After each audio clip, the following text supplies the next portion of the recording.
तुम्ही आलात, आशीर्वाद दिलात, खूप धन्यवाद. मित्रांनो, आजही दत्तधाममध्ये मी आलेलो आहे.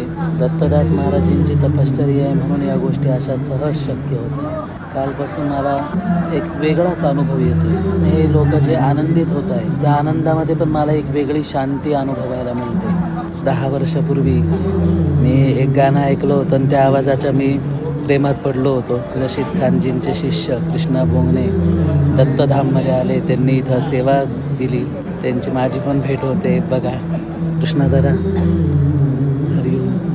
मला खूप बरं वाटलं तुम्हाला भेटून. तुम्ही त्र्यंबकेश्वरला याल त्यावेळेस माझ्या घरी याल. नक्की नक्की नक्की तुम्ही आलात, आशीर्वाद दिलात, खूप धन्यवाद. येईल मी नक्की.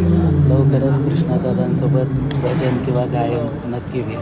काही ठिकाणी व्हिडिओ शूटिंग फोटो घेऊ देत नाही. आज असं वाटतंय योग्य आहे, कारण की काही गोष्टी या फक्त बघायच्या नसतात, त्या फील करायच्या असतात. संध्याकाळी 6:30ला इथं पोहोचलो होतो आज.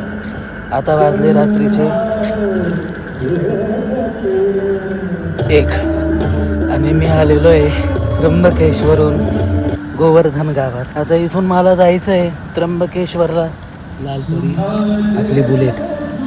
आता हिच्यावर मी जाणार आहे मित्रांनो. रात्रीचे 1 वाजले. मात्र तुम्हाला सांगू, वर्थ इट वाटलं. मला काय असं वाटलं नाही मी रात्री 1 पर्यंत थांबतोय, की मी खूप थकलो आहे, की मी दिवसभर काम करून आलोय. नाही, इथं मी आलोय ना, माझ्यात एक वेगळी ऊर्जा आहे.